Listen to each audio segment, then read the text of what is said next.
Witches. Just about everybody who doesn't have a stick up their ass loves them nowadays. While the history of them has been fraught from the horrific hunts in early modern Europe to the 80s and 90s moral panics over satanic practices that destroyed lives or were just plain ridiculous, the last few decades have seen a stunning rehabilitation of the image of witches. Not only have the rituals and community practices come back and expanded in big and new ways, but depictions of them in the media have become incredibly common and accepted. From being fixtures of fantasy art like YA novels and tabletop RPGs, to historians looking back and writing more detailed, sympathetic accounts of the history surrounding them, it seems that witches and witchcraft aren't going to be driven underground again anytime soon. And the love for witches stretches far beyond the European and American lands that people typically associate them with.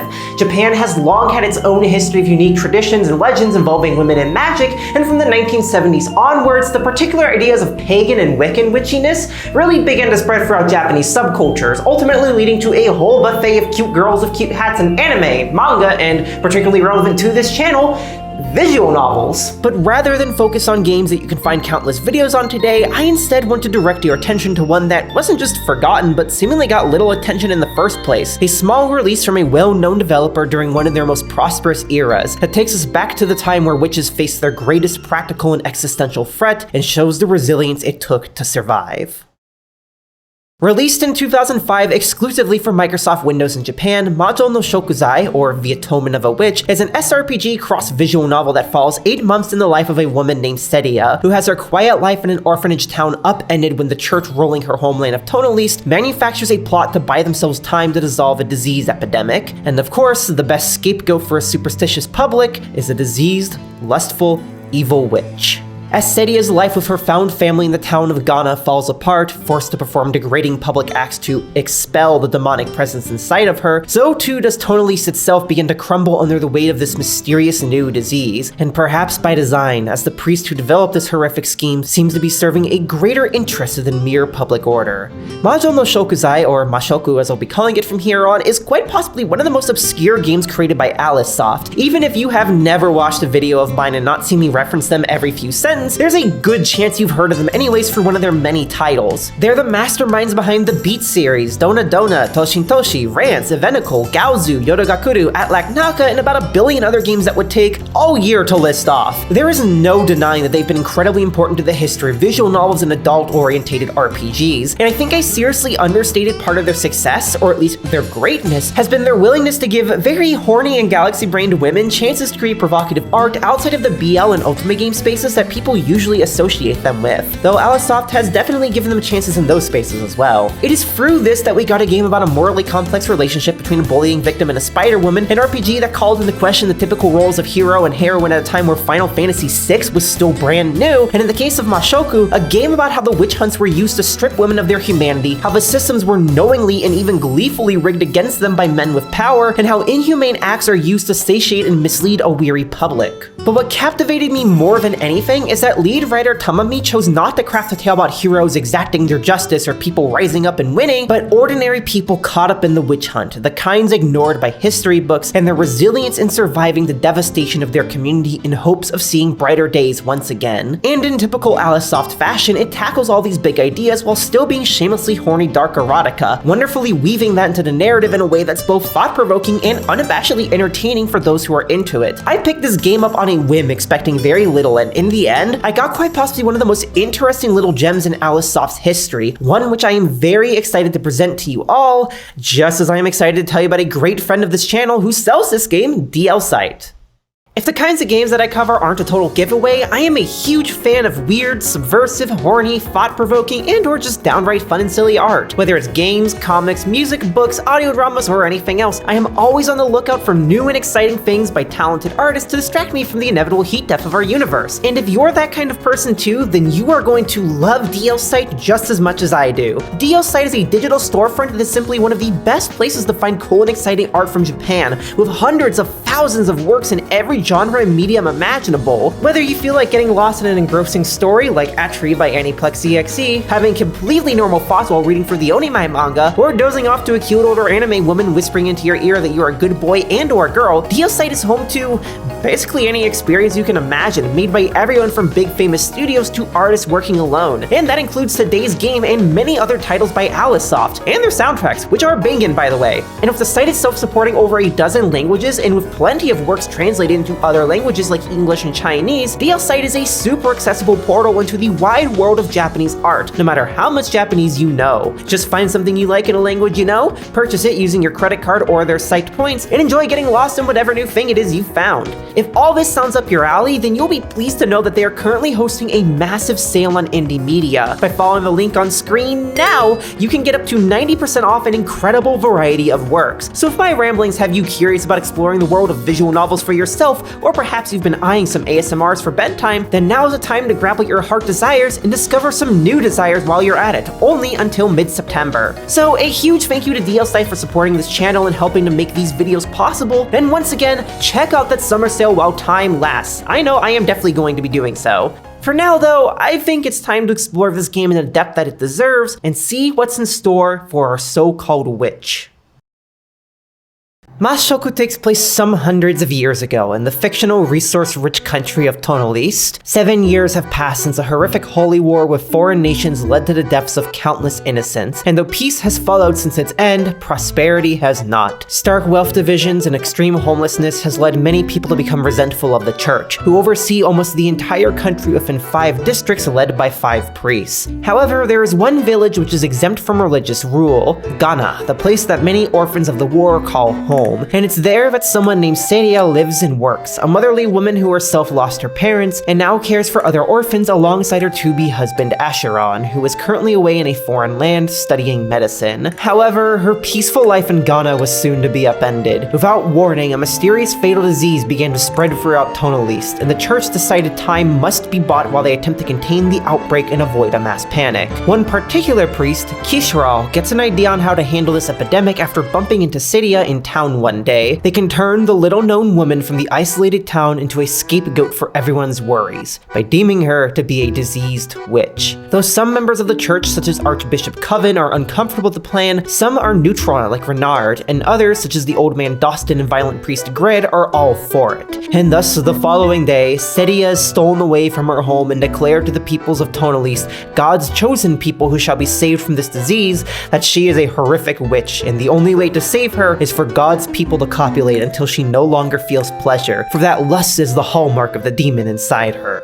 Thus begins Seria's 240 days of public humiliation and disgrace as she leads a double life attempting to care for the people of Ghana while hiding the horrific reality of her persecution from them, performing the rites that the priests demand of her in each of their districts to prove her innocence. The bonds Seria shares with the people she cares for, like the adventurous lad Nice and the freedom-seeking Rio, change in ways unexpected, revealing sides of the people of Ghana that Seria could have never imagined. And yet, as all this is happening, so too are things changing in Tonaliste, as the disease runs rampant and kills people en masse, and it becomes clear the church is hiding their own secrets. Between hints that the church's leaders may themselves be magicians, witches as it were, and Kishral appearing to be aiming for full control over Tonaliste, it seems apparent that there's more to what's happening to Seria and the very disease itself than some grotesque measures of damage control. What is the true meaning behind this horrific scapegoating, and will Seria manage to survive long enough to see a return to her normal life? Is Kishral truly intending to usurp command all for himself, and if so, what will become of the church which governs this land? And what will happen to the people of Ghana, whom Seria wishes so dearly to protect from the same persecution that she's facing? For Seria, the only choice she has is to obey what the church desires, and to protect the ones she loves more than anything.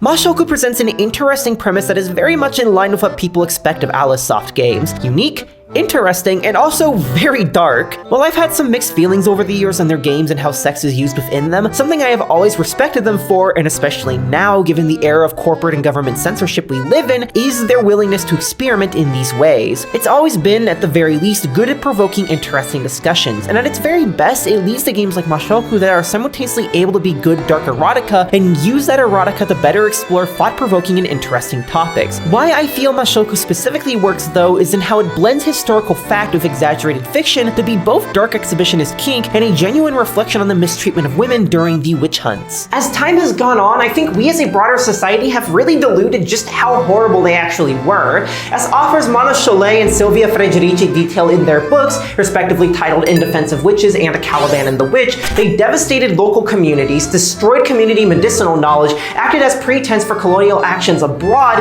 and stripped women's rights away. It created a social order that, as writer Matilda Jocelyn Gage describes, was enforced by a church that, quote, inculcated contempt and hatred of women with great intensity. Love and power of treachery were parts of selfish lessons of the church, unquote. Even the public sexual disgrace of witches and the known scapegoating scene in this game's premise is not far off from historical perceptions and from things that happened. For the former, people who have historically written the history of witches, generally men, have had a tendency to portray them as, borrowing Frederici's paraphrasing of historian Mary Daly, quote, perverts who enjoyed teasing their male inquisitors with their sexual fantasies.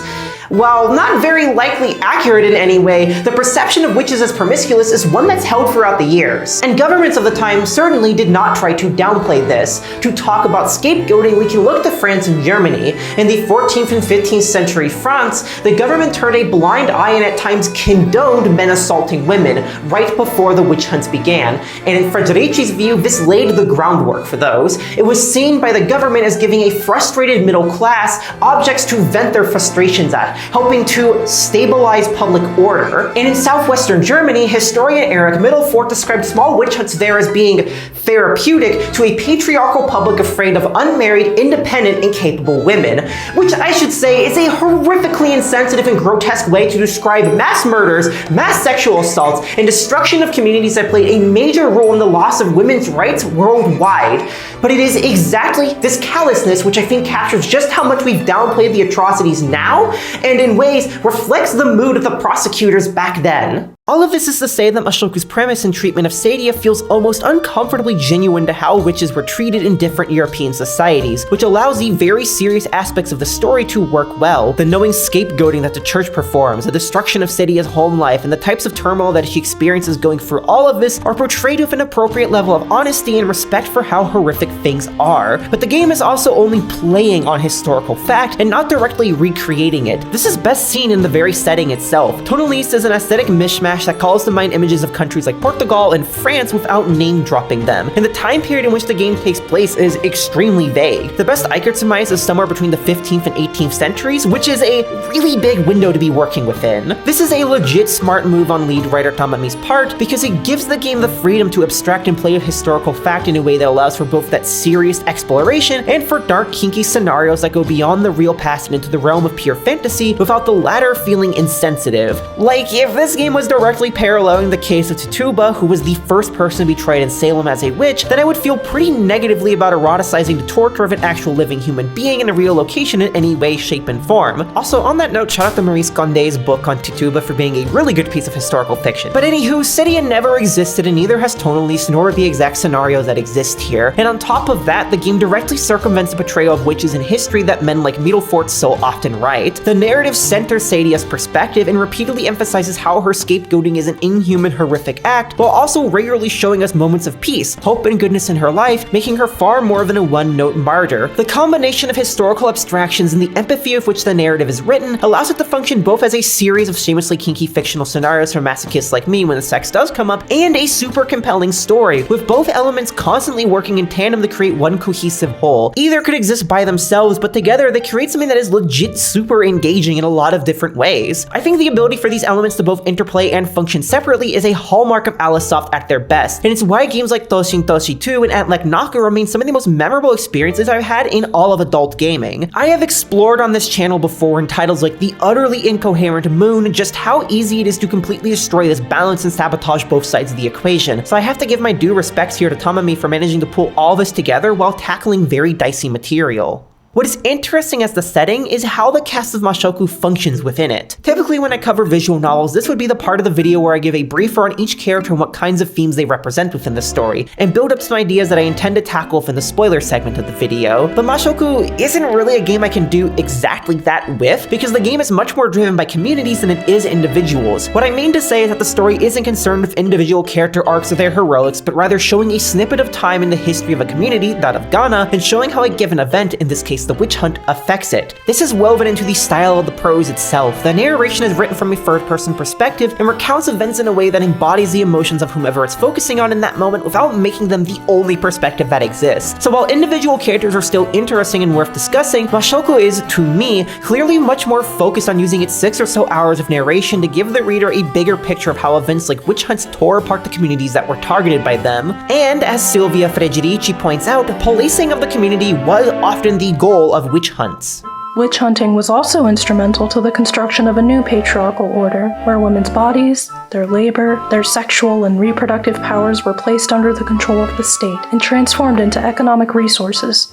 This means that the witch hunters were less interested in the punishment of any specific transgressions than in the elimination of generalized forms of female behavior, which they no longer tolerated and had to be made abominable in the eyes of the population. That the charges in the trials often referred to events that had occurred decades earlier, that witchcraft was made a crimen exemptum, that is, a crime to be investigated by special means, torture included, and it was punishable even in the absence of any proven damage to persons and things. All these factors indicate that the target of the witch hunt, as is often true with political repression in times of intense social change and conflict, were not socially recognized crimes, but previously accepted practices and groups of individuals that had to be eradicated from the community through terror and criminalization.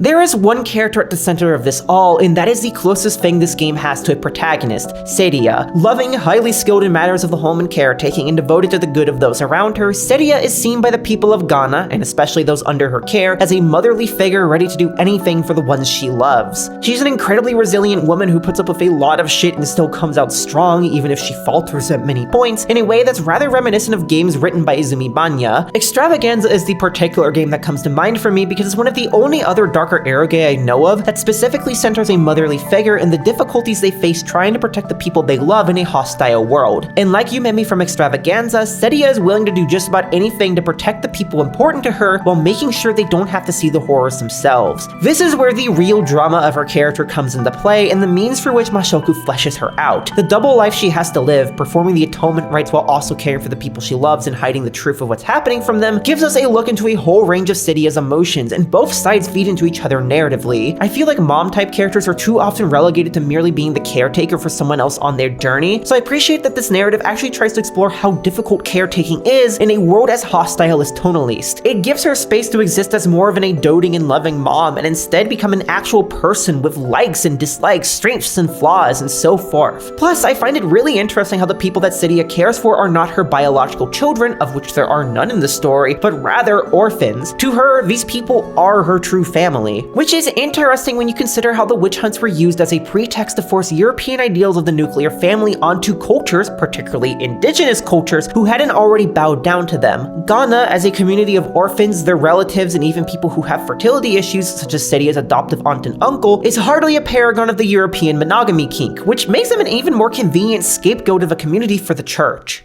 And for those people within Ghana, there is a diverse bunch. Youths in at least their late teens, other caretakers, and so on. Arguably the two most important who ultimately get wrapped up in the atonement rites despite Seria's better wishes are Nice and Rio. The former is a strongly attached and protective lad who has now grown up into an adventurous young man with a desire to do good for the people of Ghana, which makes it all the more horrifying for him when he learns very early on about what's happening to Seria and feels powerless to stop it, yet he has a desperate drive to do something. Nice is, to put it simply, a very good boy who gets into bad situations, and is also the cast member who gets the most time in the narrative besides Seria and her fiance's childhood best friend. His character arc sees him going from someone determined to save those around him while lacking the skills to actually do much, to eventually becoming capable of standing up for them from time to time, even if, again, that drive leads him into some terrible situations. And then there's Rio, a refined young lady who also cares deeply for both Seria and Nice, with a strong drive for learning and getting out there that eventually leads her to suspect Seria and Nice of hiding something from her about Seria's mysterious outings to different districts. districts. As an appreciator of characters with very princess-like auras, I very much like Rio, and that appreciation only grew stronger as the narrative went on and more was revealed about her backstory. While most of the people of Ghana have scarce little detailed about their life before coming there, Rio has a handful of scenes that paint a series of complex family ties that even she doesn't seem to fully understand, including the relationship to her very own brother,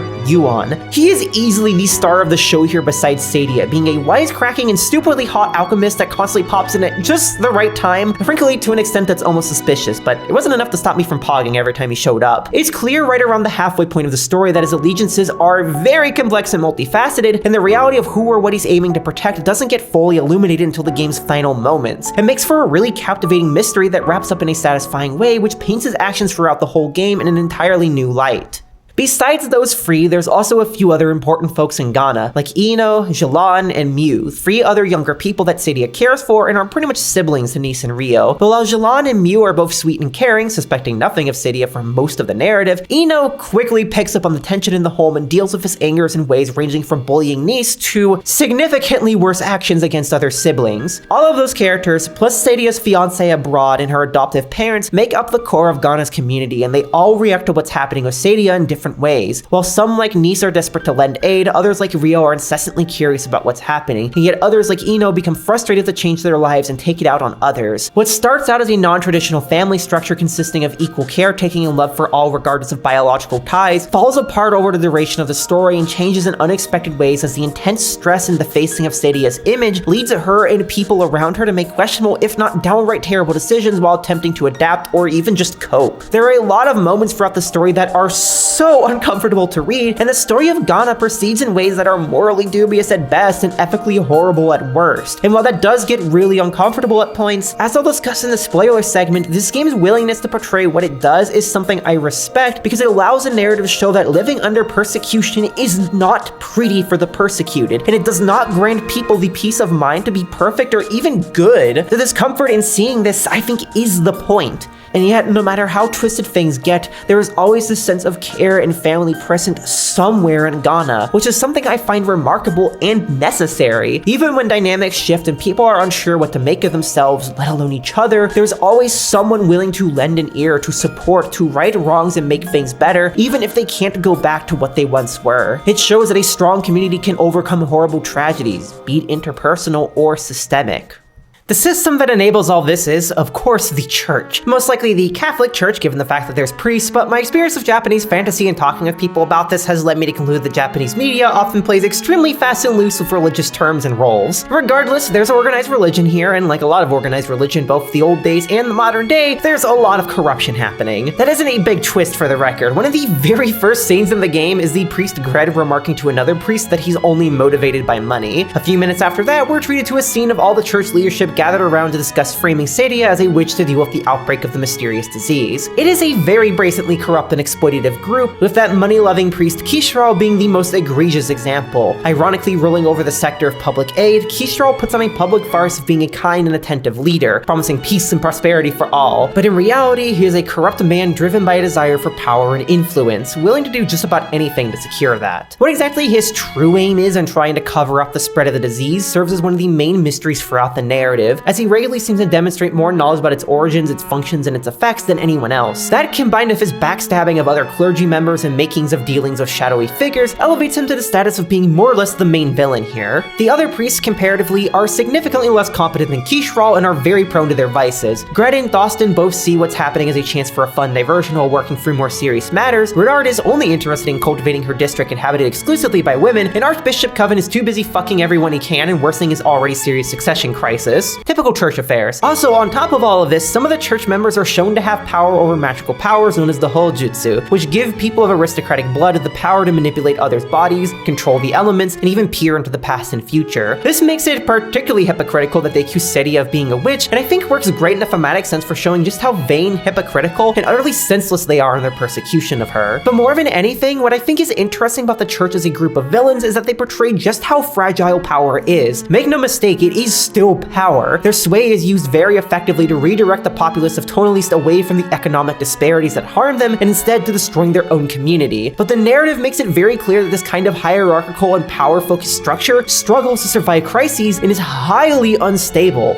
Compare that against Ghana, which, though it falters and struggles at points, manages to always come back together. Just like in reality, as Federici highlights in her book, witch hunting did not destroy the resistance of communities around the world, and colonized communities in particular, as she notes, like those of the Native Americans, persisted and still persist long after everything from witch hunts to unabashedly eugenicist and racist wars attempted to destroy them, because community, trust, and care is a far more persistent force than brute power. Talking about all of this without mentioning the actual gameplay underlying it all would be a disservice to both the hard work AliceSoft poured into it and its importance for discussing how the narrative comes together. Mashoko is not just a visual novel but a strategy game of sorts, where the goal is to help Stadia win over the trust of each district while minimizing the harm that comes to her and Ghana's way. To accomplish this, you're put in charge of moving her across a 7x7 isometric map to the various districts of Tonaliste, and once Stadia is in one, you have to choose from 15 different possible rites of atonement that all have their own attributes. Some may center BDSM while others may center PIV, some draw large crowds while some are more strongly approved by the crowd present, but what all of them have in common is that they raise Stadia's stimulation and drain her sanity. If either of those reaches 0, it's instant game over. So the goal then is to choose what acts can gain the most points in the shortest period of time in order to gain trust of the district so that Stadia can move on with her life, which is easier said than done because certain acts are locked behind having certain items or companions with you, and the game has a combo system that incentivizes planning your rights properly. Draw a large crowd, do something the crowd is into, get points, go forward, but don't make Stadia so severely depressed that she dies in the process. However, Stadia's mental state is not the only thing that's important, as Ghana is very negatively affected by her not being there. Moving around the map, performing rites, even just literally not being there, like she can just rest outside of the city and everyone gets sad, raises the stress level of it, and the level going too high can force Stadia to have to stay at home for a few days to help people relax. While this gives you a good chance to earn money, as passing a day at the orphanage is the only way to get money needed for items and certain rites, it can also lose you precious time. After all, there's only 240 days to prove to the districts that Stadia has had the evil spirit of sex excised from her body, and if it takes a single day over that, she gets killed. The likelihood of that happening after your first playthrough is pretty low though, because the game's only difficulty mode gives you a lot of lenience with making mistakes. My brain is currently not trained to be adept at strategizing, and even I had a ridiculous amount of time left on my second run. This game is rather easy.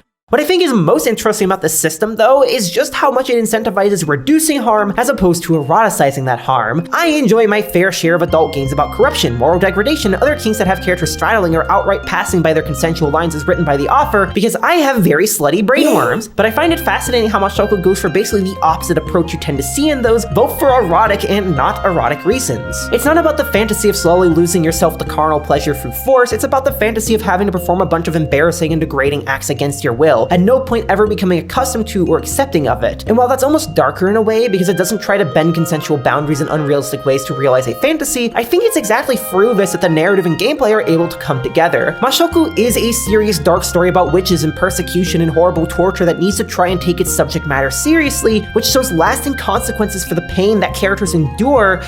But Mashoko is also a dark erotica game featuring outlandish scenarios straight out of a BDSM dungeon, where plenty of scenes end in characters feeling a whirlwind of forbidden pleasure and complex emotions. It's problematic, messy, and weird, but I mean all those things in a very loving way. It's kinky fiction, it's not real, and it has fun with that. If you're willing to accept the premise, you can find the experience is really hot. At least speaking as a masochist, it's thought-provoking, and it's at times genuinely fun in that number go up, number go down sense. Truly, this is the women-led non-con, dub-con exhibitionist king strategy game for pervy ADHD girlies that we've all dreamed of. Or as I've taken to calling this new genre, the Windowsific. And hey, if you like Windowsific or just weird messy stories in general, you should really consider calling up payment processors and letting them know you don't like how they're restricting your ability to buy things like this. Because they are, and it's been getting worse for decades right now, and it's gonna keep getting worse, and we have a chance to do something right now.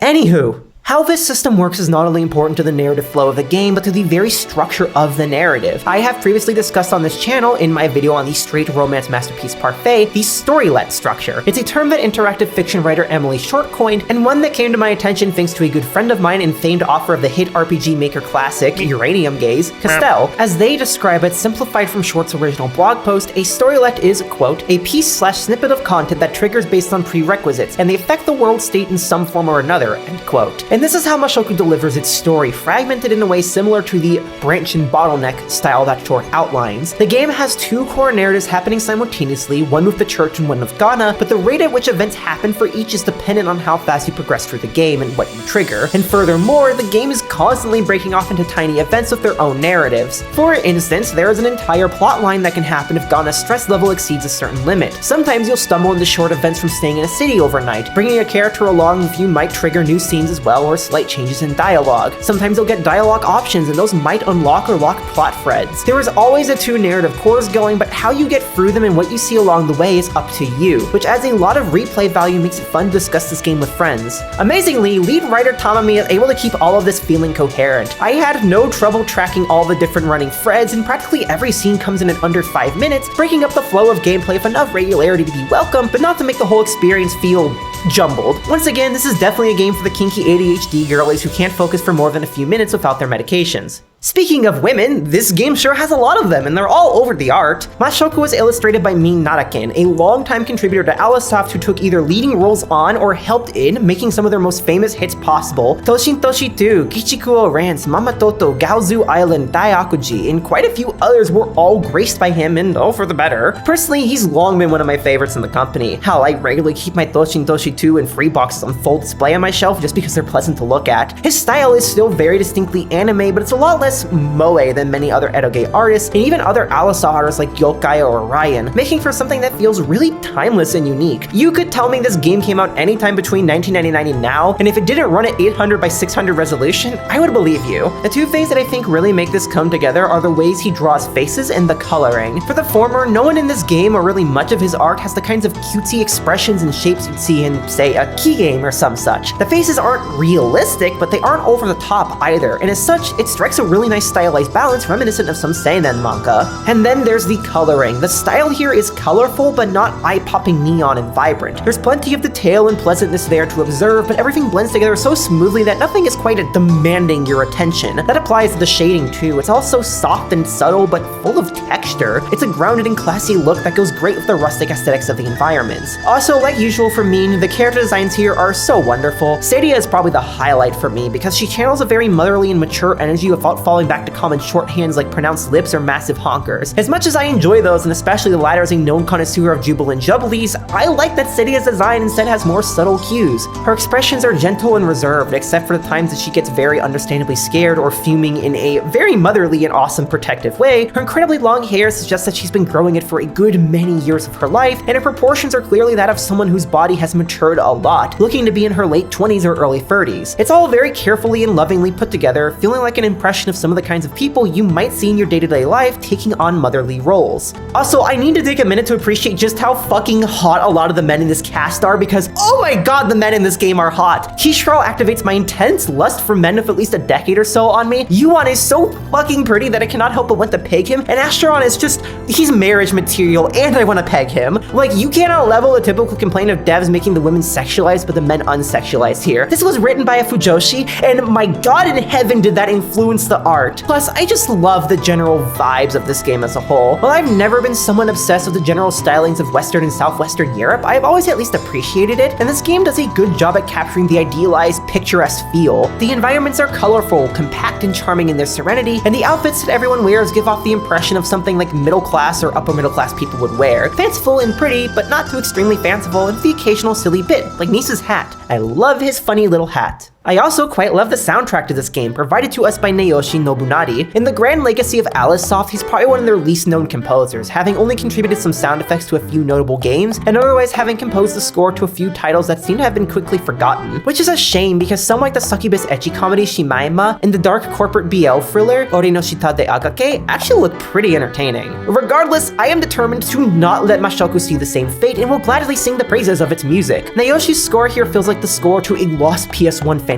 JRPG, with tunes that would fit right into something like Final Fantasy Tactics or Vagrant Story. The score mostly, but not entirely, avoids using sounds typical of rock or electronic styles, and instead favors orchestral tools associated with European cultures, as expressed through what sounds like a mix of different classic sound libraries. Naoshi pulls this off very, very well, with each track feeling perfectly tailored to the atmosphere of the game in specific areas. I'm particularly fond of the map theme, which starts out feeling chaotic as different instruments all come in playing their own separate and even somewhat disjointed lines, but still manage to come together at different points. It's tense, curious, and inviting. Scheming, one might even say, which is quite fit for making tactical decisions.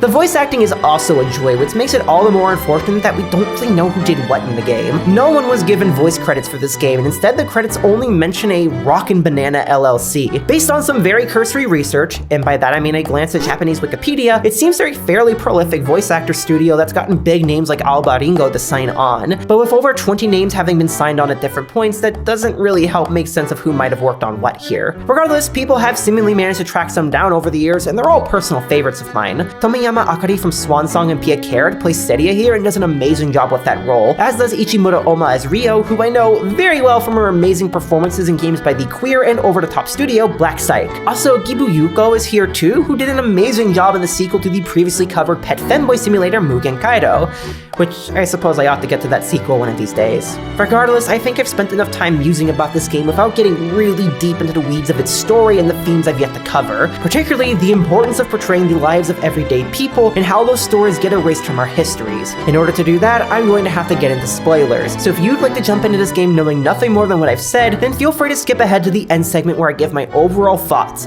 But first, a quick break for the Patreon segment where I thank the donors who make this possible, and this time, give a very important message to everyone who cares about the future of art in videos like this.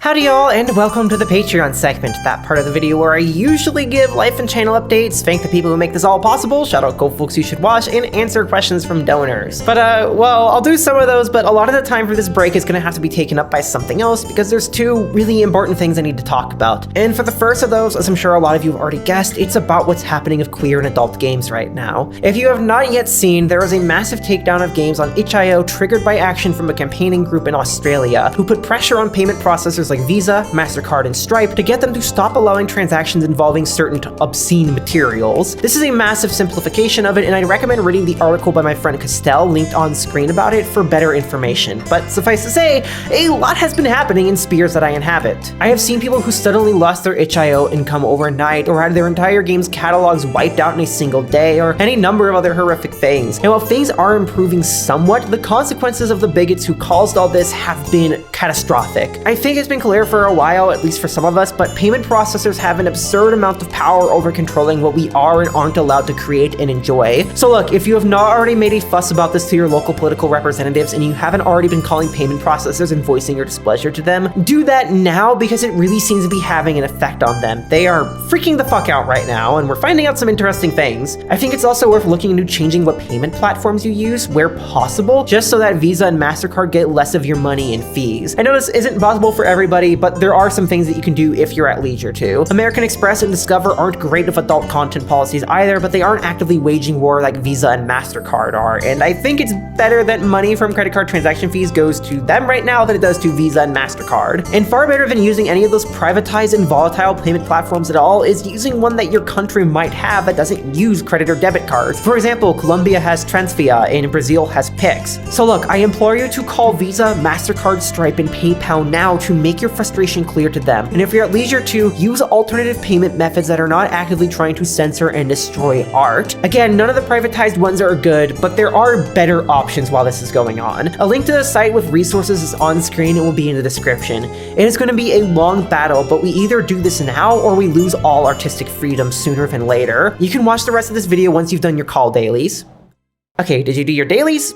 Good, let's talk about a different subject because I do sincerely want to thank everyone who makes these videos possible more than ever. It has been an incredibly stressful month on my end as someone who makes queer games, talks about adult games for a living, and I don't know, man, just cares about art. I'm extremely worried seeing all this censorship and these crackdowns happening in real time. And add on to that things like Stripe's wishy-washy policies about LGBTQ content that threaten my ability to even get paid. But I'm also amazed by the solidarity people have shown in collectively trying to make a difference against this and support people through it. And that also goes to my audience. A lot of you have reached out and sent messages of support, asked for my opinion on all this, and most especially continued to donate because these videos inspired y'all to care about these games and these topics. All of of that has kept me from falling into terrible hopelessness and despair, and has given me both the energy and the practical means to continue making these videos as my main job, even in spite of the genuinely precarious situation that's forming right now with online censorship. And I don't intend to stop as long as I have the ability to keep producing these videos, which tangentially brings me to the second topic. I posted about this on my Patreon, but for those who are not currently donating, there's going to be some changes to the channel soon. I'm not quitting or anything like that, God no, but I am going to be shifting from this sort of monthly or mostly monthly video schedule I've been working with for the last,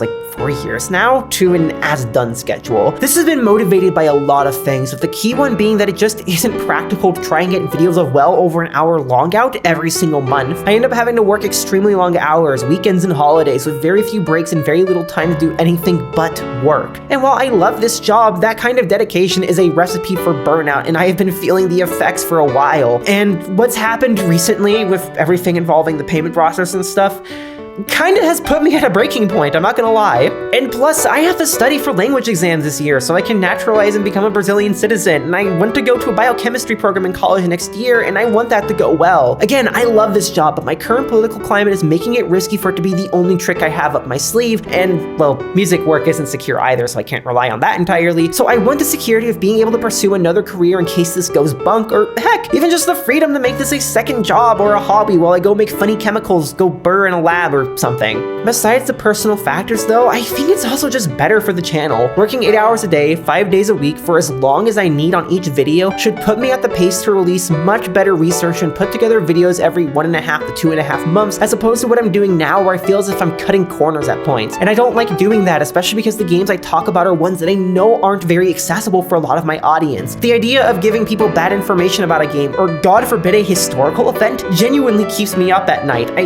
don't like misinforming people. So now that I have a sufficient monthly income and actual stability thanks to Patreon, and I don't need to be constantly putting content out to keep the channel growing and find that stability, I will hopefully not have to push myself to the breaking point like this anymore.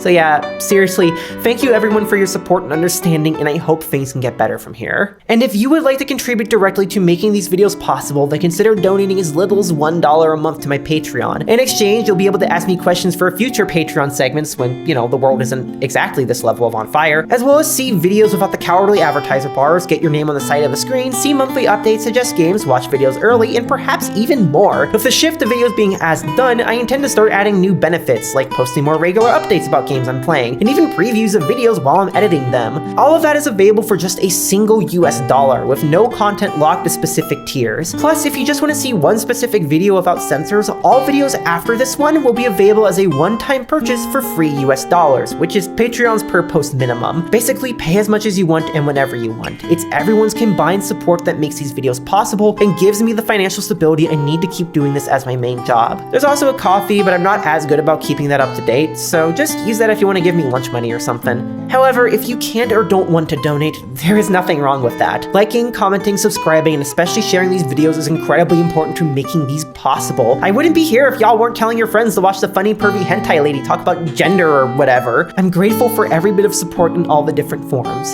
So again, thank you all so much, and let's get back to the show.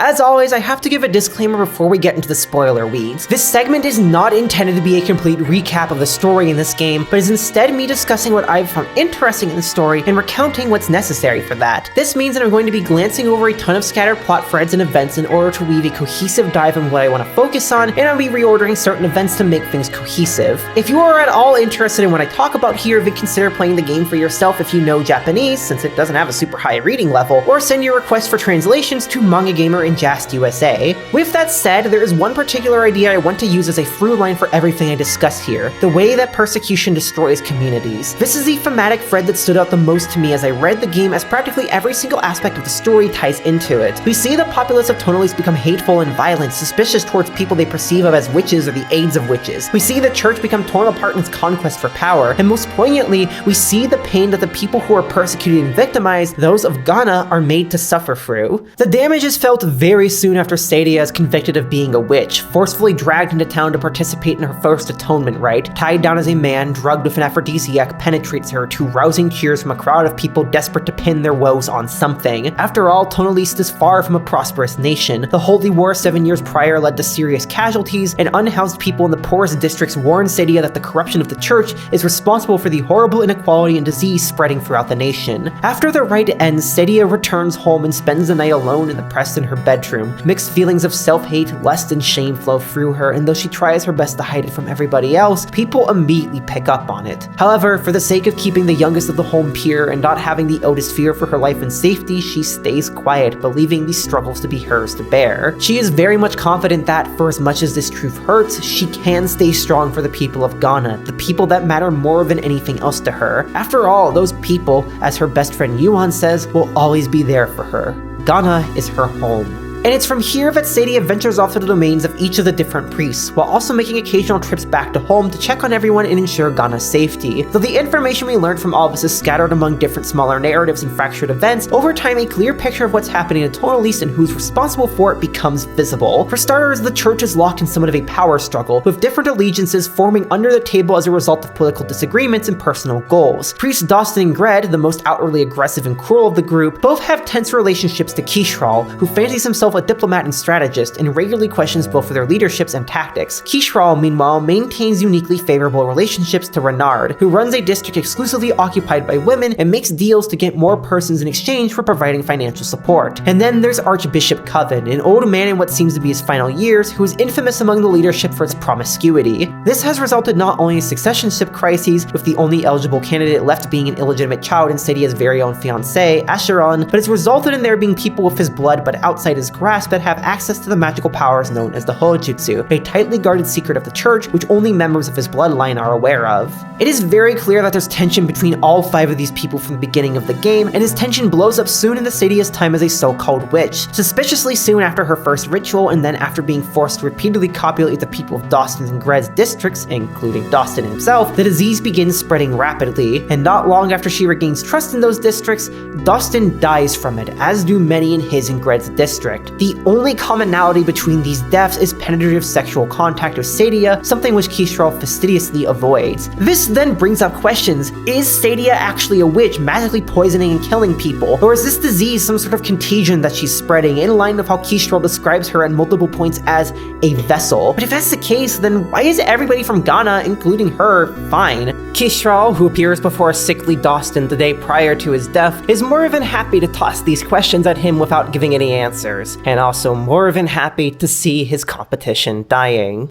The slow fall of Tonaliste's religious leaders and its people leads to Sadia's own slow suffering growing more unbearable. The constant violations of her body make her feel as if she's lost the right to be loved. The stress from trying to protect those around her weighs down heavily on her, and for the first time in her life, she feels intense sexual desires, which only further her guilt and pain, spending nights alone in her bedroom unable to find any relief before the shame takes over. At the very least, Ghana itself seems to be surviving the incident. While there are troubles, such as mounting tensions between youths like Ino and Nice, there are good things. The people who run the local shop support Sadia no matter what, and her best friend Yuan regularly shows up at opportune times to give her support, or even beat up street harassers on her behalf. He's a real protector of women, which you love to see, although his knowledge of current events and mysterious gaps in appearances signal that he might be aware of more than he lets on. Of the people in Ghana though, Nice is seemingly most aware of what Sadia is going through, having seen the first atonement rite with his own 2 eyes without her knowledge, and this creates a somewhat challenging dynamic for him at home, as the others suspect that he knows what's happening with Sadia but won't speak a word. All of this reaches a head on one particular night when Sadia shuts herself inside of her bedroom and attempts to pleasure herself to get rid of the unwanted and unpleasant sensations of lust welling up inside her. However, these attempts fail, ending with her laying down, crying in pain, clutching a gift that Nice gave to her a few days prior. Inside, she feels that she'd be hated by everyone, most especially Nice, if they knew what was happening with her. And then, suddenly, a knock comes on her door. Nice, as he has been doing almost every single night since this began, has come to try and speak with Sadia. He tells her that he wants to do everything he can to support and protect her. And unlike all the prior nights he's done this, Sadia lets him in to speak with her. Though she says that she's grateful for his kindness, she insists that there's nothing he can do. But he insists that he can if she would just let him. The two go back and forth like this until Sadia starts wondering just why he's kind to her. Everything would just be easier if he didn't care about her, if he hated her, because his insistence on getting involved with what's happening with her will lead him to a horrible fate. Sadia, in a desperate and frustrated bid to try and get Nis to forget all this, resorts to trying to make him hate her by doing the same thing that's been done to her. After all, if he's a guy, he should enjoy it, right? Surely he was turned on by what he saw and wants to do it to her, right? As much as Nis insists over and over again that this isn't the case, pleading for her to stop, Sadia persists, wishing that Nis would finally hate her, detest her, forget about her. And in the end, the night concludes with both of them empty inside.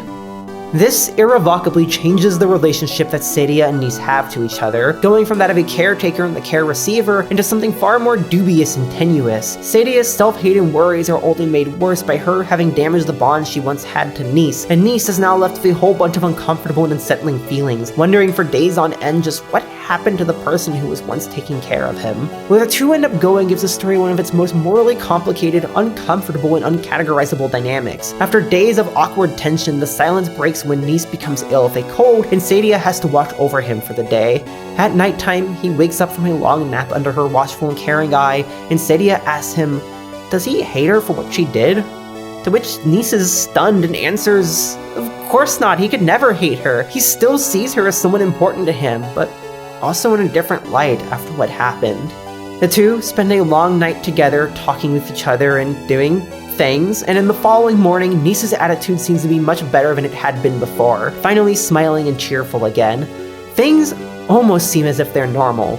But still, others pick up on the difference in mood and interactions, and Nis further pushes himself to get more involved in Sadia's activities. Even if it's not much, even if he's weak, he still wants to go out there and be more than just someone she protects. He wants to be someone who can protect her, because her pain is his pain, and he wants to be by her side out there.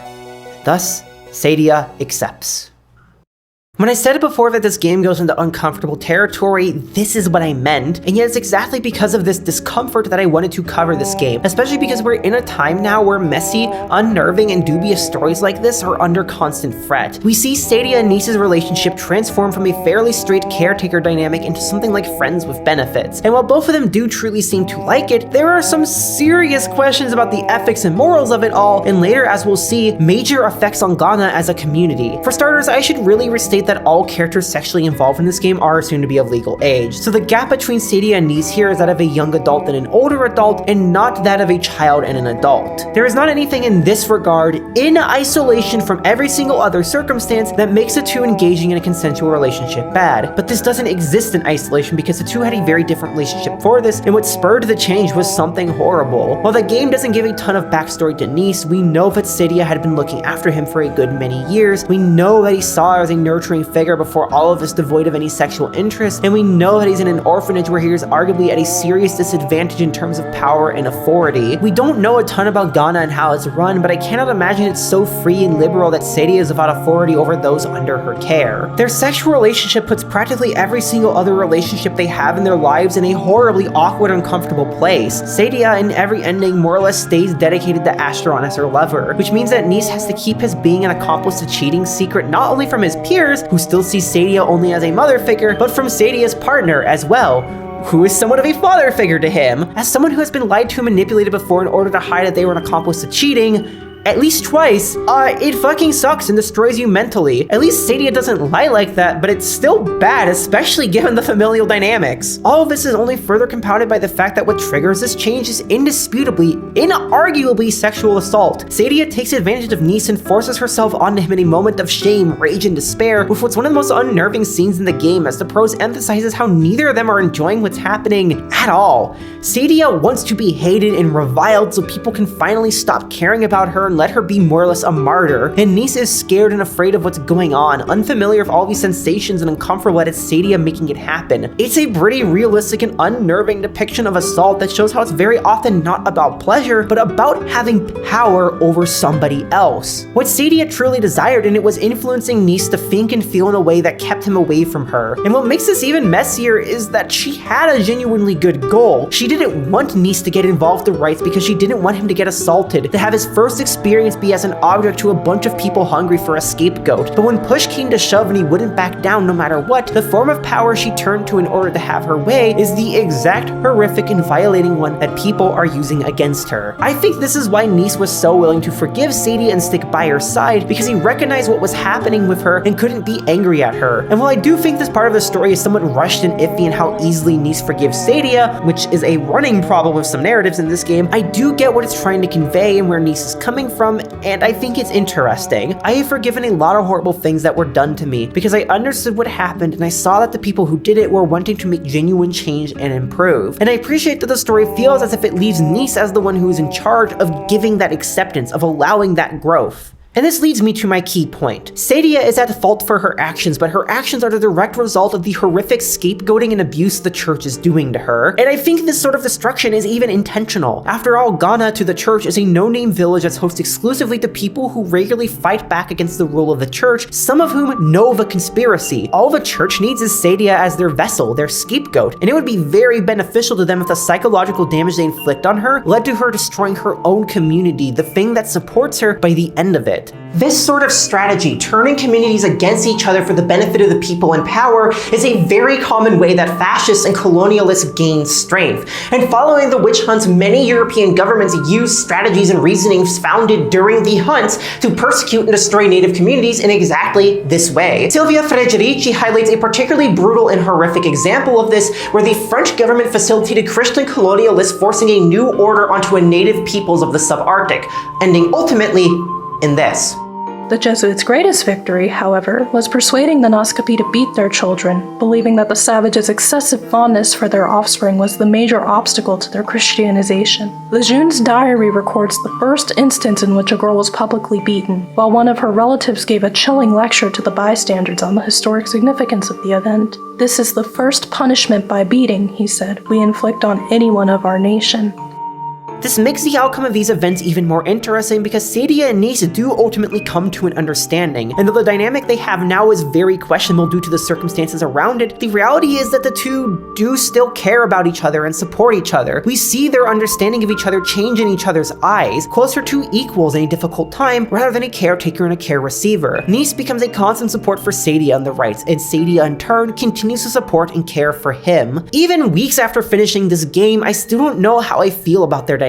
While it's good they can now pull each other up and they even have nice moments together, what led to it is horrific, and the fact that Sadia has known Nis since he was a minor makes it even more unnerving, and I think that discomfort is the intent. By focusing on these kinds of uncomfortable and even morally wrong developments, the story reveals how fascism and colonialism can upend communities, and shows the questionable actions that people within them can take and the dubious ways that they can change. We can, and should, fault Sadia for the actions she took, because they were terrible and cruel. We can and should be critical of how their dynamic shifts, because there are countless moral and ethical questions surrounding the history of their relationship and how it alters. But we also need to remember that they too are victims of a corrupt system aiming to persecute and destroy them, and forcing them to be broken so they can be solely blamed while the true orchestrators run free. That destruction is the point. We can and should be critical of people's mistakes, but we should direct our fury towards the systems that caused them.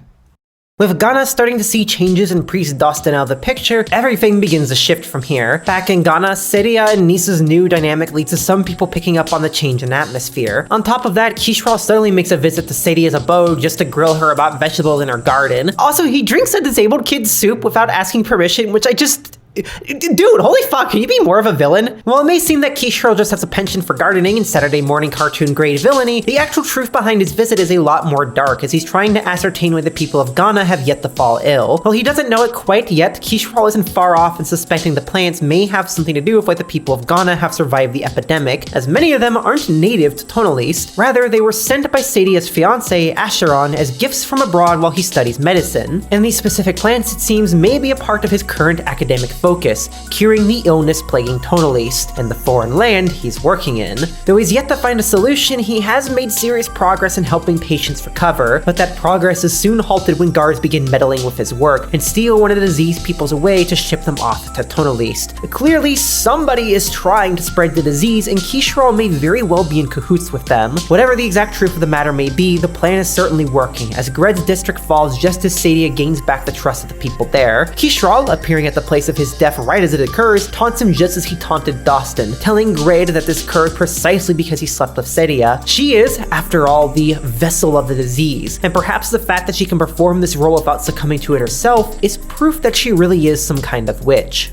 With 2 of the 5 leaders dead, the 2 diseased districts are cornered off and panic begins to spread throughout Tonal East. Archbishop Coven makes a public appearance to try and deliver a speech to calm their nerves, informing the masses that God shall protect them, and those who can be relocated shall be relocated. Easier said than done, as Kishro categorically refuses the majority of potential immigrants, leaving almost everyone to go to Coven's district, and failing that, to Renard's, resulting in women having to separate themselves from their families. Despite their efforts, or perhaps because of them, chaos has ensued. Thus, Sedia makes her way over to Renard's district, which bills itself as a paradise for women by women, and it actually kinda is. Like, Grade and Dawson's districts were full of poverty, depression, and angry men, but pretty much everyone in Renard's district is satisfied with their life and really kind to Sedia. Even Renard herself seems sorry that Sedia has to participate in the rites. Big words coming from someone working with Mr. Eats Disabled Kids Breakfast, and one of her right-hand women joyfully offers herself up as a sex friend to make the process easier on her. I'm not gonna lie, if church was like this, I might consider becoming a nun. While Sedia is busy having dubiously consensual gay sex for a captive audience of old ladies, things are continuing to change back home in Ghana. Yuan has been more and more absent, but still shows up from time to time, primarily to teach Nice how to use a sword for self-protection, seemingly fearing that something big is coming Ghana and Tonal East's way. And Nice's sexual relationship with Sedia doesn't stay a secret for long. The first to find out is Rio, a childhood best friend of Ashtarn and little sister of Yuan, who oversees the 2 going at it on a night where Sedia is back home, leading Rio to become incredibly jealous, become involved with Nice, and eventually demand that she be able to go out with him and Sedia. All of that seemingly out of a desire to do something more than stay at home all day, and out of jealousy over Sedia getting to be with Nice. Even more concerning is what happens with Ino. For a time, the worst thing he does is bully Nice to try and get an answer about what's happening to Sedia. However, with Sedia being more and more absent, and Nice as well, Ino starts taking his frustration over everything out on Mew, the quiet little innocent gal of the orphanage. While Nice suspects something is happening when he sees them out once at twice at night, Ino keeps it tightly under wraps. This seemingly empowers him to do even more cruel deeds when he learns that Sedia and Nice have been going at it together. The day after this discovery, he confronts her and becomes violently mad over what he sees as a clear lie. She claims that everyone in the house is loved equally, yet she clearly has more with Nice than anyone else. Feeling as if he's owed that equality, he forces himself onto Sedia and threatens to reveal what she's been doing if she says a word about what he's done to her.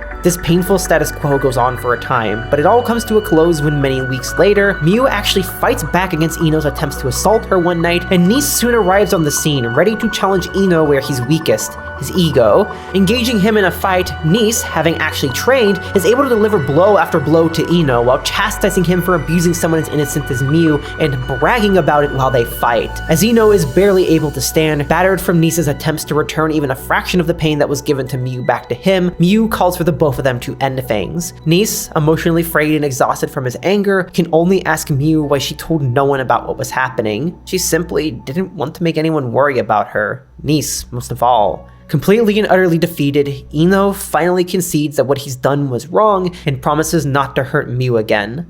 Thus, Ghana finds some sort of peace. The conclusion to the youth subplot in Ghana and Sedia's subplot in it is yet another part of the game that made me extremely interested in doing a video on it because it dives into some challenging, uncomfortable territory that brings up interesting topics. What stood out to me in particular was the way it highlights a type of familial sexual abuse that people rarely discuss but is still pervasive: abuse between siblings. Obviously, Ino and Mew are not actual siblings, they aren't connected by blood or even traditional family ties, but they nevertheless seem to think of each other in that light, having spent so much time together under the same roof and being cared for by the same people. What happens to them then serves as a pointed and painful exploration of how this type of abuse can manifest. As pointed out by McCartan et al. In their 2023 paper for the Journal of Sexual Aggression, one of the most common themes among survivors of sibling sexual abuse, or SSA, was general and severe familial dysfunction. This took many forms: substance abuse, rigid power structures, poor boundaries, and so forth, but one that particularly stands out is the absence of respected figures to guide the behavior of children and youths. The vast majority of the participants talked of absent and disengaged parents and the impact that it had on the functionality of the family system. Many participants argued that parental absenteeism in one form or another laid the groundwork for and enabled the continuation of SSA. Parental absence meant that the participants could not ask their parents for help or support, resulting in them not disclosing to anyone or seeking help. This also resulted in many of the participants feeling abandoned and not protected by their parents, feeding into issues of self-worth and a feeling that they would not be believed even if they disclosed.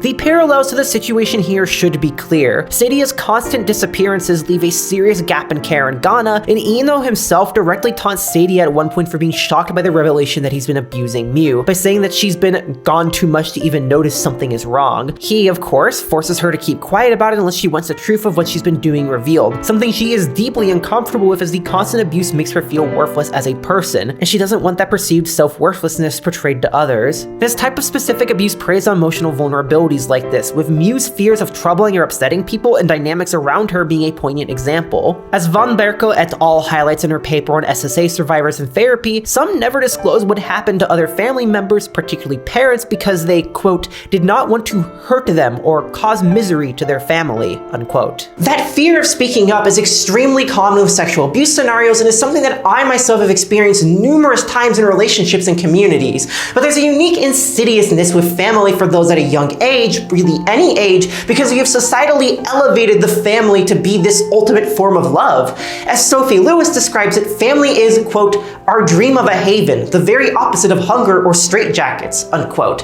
For many children, family is all they have, and this image of a haven leads people to discredit the abuse that children face as exaggerated or not at all possible. All of this again ties back to what I discussed earlier with how persecution destroys communities and malforms the relationships they once had. Ghana's slow erosion is symbolic of the damage that witch hunts caused to the people caught in the crossfires of them. Non-traditional structures and communal stability were upended through violent and violating measures, just so a couple of people could preserve and expand their power. However, I use the word erosion and not destruction because, as we see, Ghana at no point in the story has fallen apart. Rather, despite everything horrible that happens in it, the bonds between people within the community are still so strong that they're able to find understanding, recognize flaws, and attempt to move on from them. While I still feel these recoveries are somewhat rushed within the narrative and make them weaker than they could have been, what they symbolize still stands. It is a testament to the strength within these communities to be able to heal and persist, even when faced with horrific tragedies.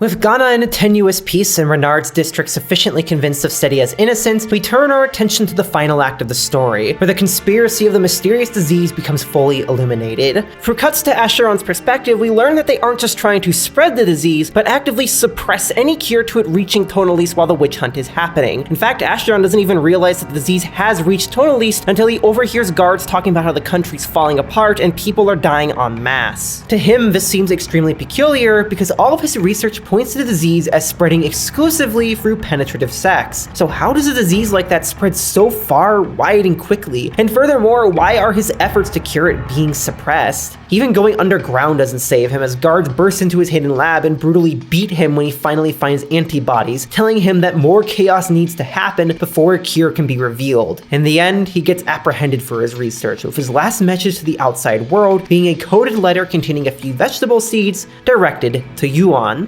While I've not said much about him up to this point, Yuan is, in fact, quite the major player in this story, to the point that one might consider him the actual protagonist, were the narrative interested in following a great hero rather than a bystander. From the very beginning of the story, it's clear that he's involved in more than just the affairs of Ghana. He has a tendency to appear at just the right time, shows up around town doing nondescript deeds in a hurry, vanishes for days at a time, and mysteriously seems to know about things that he reasonably shouldn't have any idea about. He's also the character with perhaps the most complicated backstory, as we learn around halfway through the game that he and Rio have ties to the same aristocratic bloodline that Coven and Acheron are a part of, hinting that he might be another illegitimate son. Much like Acheron, whose mother was executed in order to secure his safety and privacy, Yuan's associations were hidden for a tragic event as well, with his parents being killed in a massive house fire ordered by the Archbishop himself. Him and Rio, the latter still a baby, were the only two to survive and immediately fled to Ghana. It's potentially because of these royal ties that Yuan is more involved with the church than anyone in Ghana Gana suspects, as he's seen at multiple points talking to Kishral. While the exact role Yuan plays for him isn't exactly clear, it seems that he acts as something of an informant, giving Kishral valuable information on medicine and political events while requesting security for Gana in exchange. Much of Yuan's monologue reveals this. He seems to see what's happening in Tonaliste as unstoppable and prefers to try and get things over as fast as possible to minimize damage rather than actively rebel and threaten Gana's safety. This extends as far as him attempting to ensure Acheron's safety. Once the coded letter arrives, Yuan realizes that the vegetables grown from the seeds he's been sending are, in fact, the reason why Gana has yet to fall ill, and Acheron's work is directly tied to the disease that's now spreading through Tonaliste. Though he doesn't tell Kishral about all this directly, Yuan does tip him off to the name, which leads Kishral down the path of investigating Acheron himself and acquiring an antidote. As this happens, Sedia makes her way to Coven and Kishral's districts. Though Coven's district almost immediately falls prey to the disease after Sedia is forced to perform the degrading and violating rites, Kishral specifically requests her not to perform penetrative acts, him now being very well aware of what the disease is, how to avoid it, and how to cure it. At this point, if it's not already clear, he has orchestrated everything, and with every piece where it should be on the board, it's time for him to call checkmate. After Sedia successfully wins back the trust of the free districts that are still standing, a normal morning day for her is interrupted when guards come knocking on her doors to bring her to trial. Nis and Rio, refusing to go without a fight, come along as well, and the group of free is confronted by Kishral and Coven. Kishral informing her that she's done well serving her role, but now it is the time for her trial. They are soon escorted away into the capital of Coven's district, and everyone screams at her that she is a witch who must be punished, that people demand her execution. But it never comes. Kishral never issues the decree, and neither does a very confused Coven. Instead, the mad priest holds his breath and waits for a signal. A signal for foreign troops to invade. All of a sudden, the cavalry comes bursting in. The crowd is sent into a frenzy and chaos breaks out. Though Sedia, Nis, and Rio do eventually manage to escape and flee to Coven's church, it's already too late. The old man is breathing his last breaths and with them apologizes to Sedia for willingly selling her out as a sacrifice for the sake of Tonaliste. He made what he equates to a deal with the devil, and like all hellish deals, it has given the devil everything and him nothing. In his attempts to protect the country, he forgot to protect his own people. As the cavalry carries a dead body back to center and escorts the group once again, Kishral takes to the podium to make an announcement. The old order is dead, and he, truthfully the king of a foreign land who has hid his identity, is now the rightful leader of Tonaliste. All those who take up arms shall be killed for their disobedience, and all those who submit to him shall find peace and prosperity hereto unforeseen. All of this, the scapegoating, the murders, the mass spread of disease, has been for this very moment of usurping control over this resource-rich country, after they failed to do so during the war. As he proclaims, a new first page in history has been created, and it could not have been done without Sedia the Witch, who may now finally return to living as simply Sedia. Though she despairs over the horrors that have been unveiled to her at this very moment, Kishral does, at least, keep true to his words with Yuan and protects those important to Gana, including Acheron. With the disease no longer needed to influence the masses towards chaos or unite them in the hatred of a witch, he's finally been released and has come here unharmed, even if the sight of Coven, his father's, dead body is mentally damaging to come back to. Nevertheless, Kishral commends him for his service. If he hadn't given those seeds to Gana, then Sedia wouldn't have been safe from the disease and become a viable vessel for this project, and he wouldn't have been able to obtain an antidote either. With his arrival, it now finally dawns on Sedia that everything is over, and though she initially fears Acheron hates her for what's happened to her while she's out, for how she's lost her purity, Acheron makes clear that he's heard about everything that's happened to her, it loves her regardless. Sedia realizes that she still has the right to be happy, and she finds that happiness in him. Thus, we cut to sometime in the future. Renard's district has now been open to the general populace, as the only reason it was closed off was to ensure a population of undiseased women could be released into Tonaliste to repopulate it following the orchestrated pandemic and genocide. Tonaliste has apparently found peace under Kishral's rule, though how sustainable it is dubious given the fragile nature of power. And Gana, as he promised, has been untouched. Sedia, finally reunited with Acheron, has found peace with the people most important to her, although nobody knows how long this peace will last. The ending to Mashoku is, rather fittingly, the most fascinating and incredible part of the game in my opinion, and is where it reveals its final and most interesting trick. The reveal that this story is not about anybody special. When one might expect that the narrative would build up to a grand finale where Sedia and Nis and Rio all fight back to take Tonaliste from Kishral and expose his evil schemes, or perhaps that Yuan would make one final epic move and ensure democratic peace, That doesn't happen. What we're treated to is instead everything going to Kishral's plan. Stedia successfully serves her role as a scapegoat. The mystery disease kills those deemed undesirable in the population. The antidote never makes its way to Tonaliste in time. All opposition within the church and state are eliminated, and Tonaliste falls under a foreign dictatorship. With the entire populace of Tonaliste turned against her, there is no point anyone from Ghana could have done anything about this. We know from history that the witch hunts ended in great success for the colonialists and genociders who orchestrated it, and that's how it ends here too. All we got to see is a glimpse into the lives of people who would never have their accounts written into the book.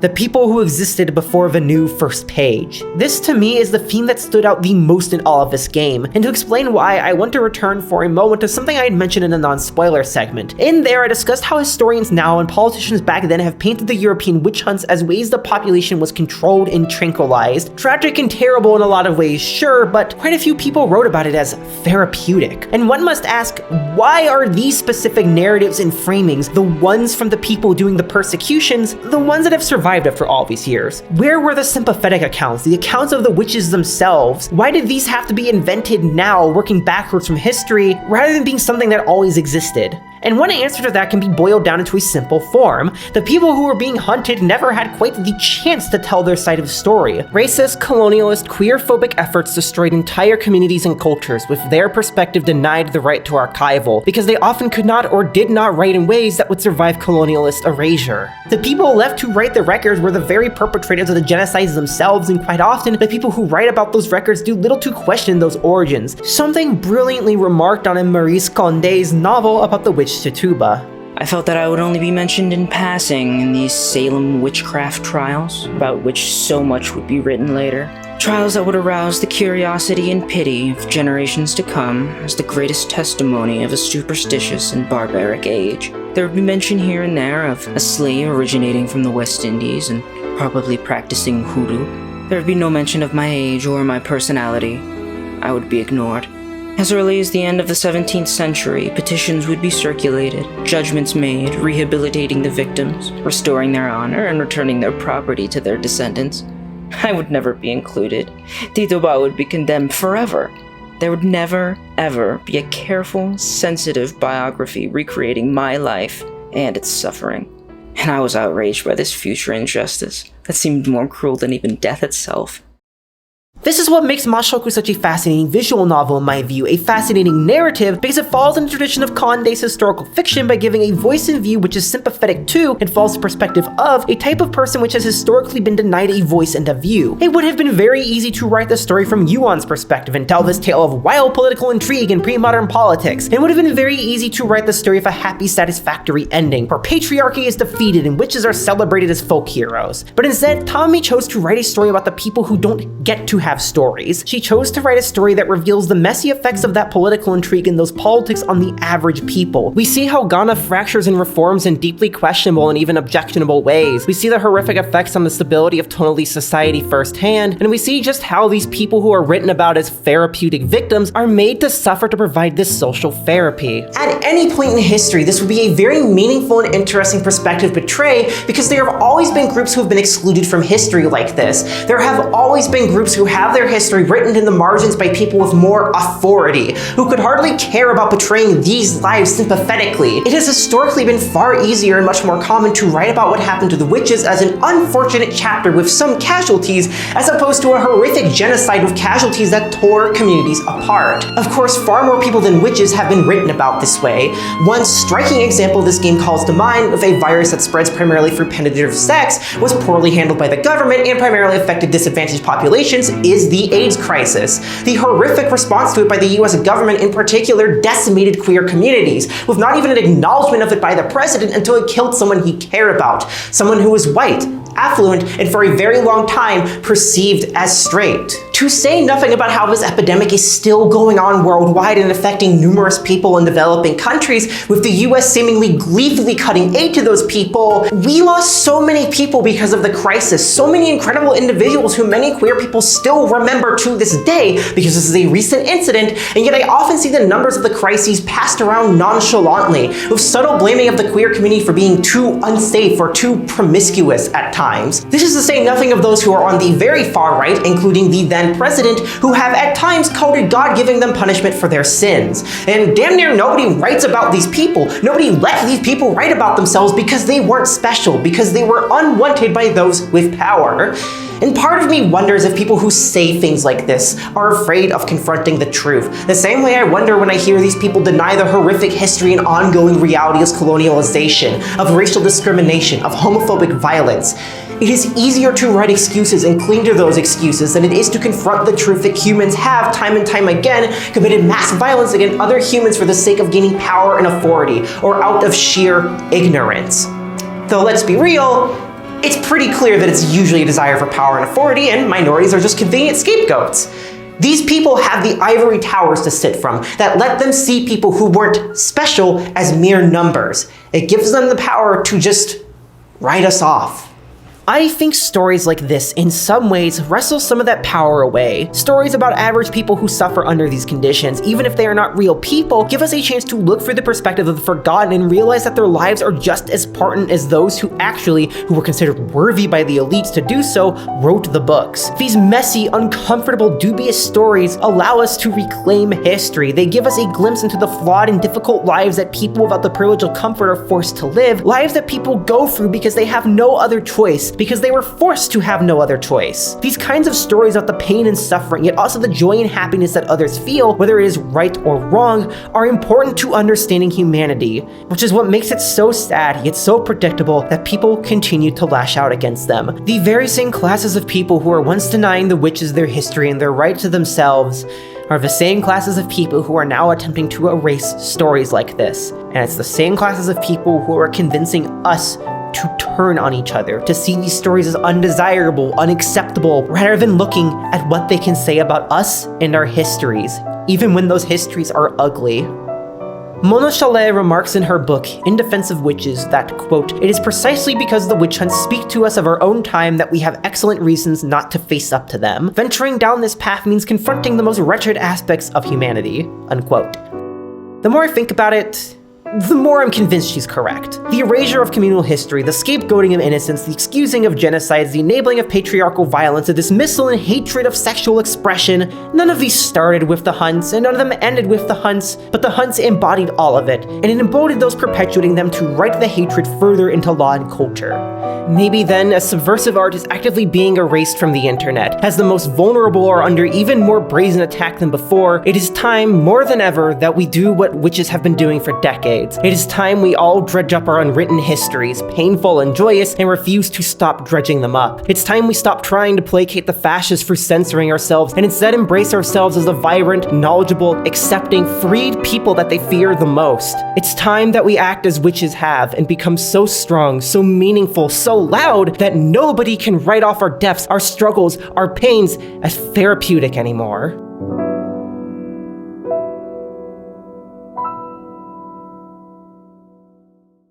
At the end of it all, do I recommend Majo no Shokuzai, Atonement of a Witch? And the answer, if it isn't already obvious, is a resounding yes. As one might expect from a developer with a lineage as rich and beloved as AliceSoft, Mashoku is yet another example of an incredible release from them that gives players an interesting story, gorgeous artwork, great music, fun and inventive gameplay, and captivating themes that have only become more relevant with time. And the good news is, like so many of their games, it's very easy to get a hold of. Secondhand copies are rarely available for rather low prices, and the game's available on many major Japanese digital storefronts for dirt cheap, including the L-Site, who sells plenty of other awesome games, albums, ASMRs, books, and anything else you can think of. Which is something I'm very grateful for, as games that tackle challenging and provocative topics like this, with its discussions on the persecution of women, the destruction of communities, and the complexities of challenge dynamics, are seemingly under constant attack by people who simply do not want messy and evocative art to exist. With payment processors collectively stamping down on this, and hateful political parties and groups usurping power in some of the most powerful countries in the world, I think more than ever we need uncomfortable and challenging art like this. And we need more than ever to look back at our own uncomfortable and challenging history so we can write more stories about the people who were never allowed to write their own, and make this history clear to people. We need people like witches.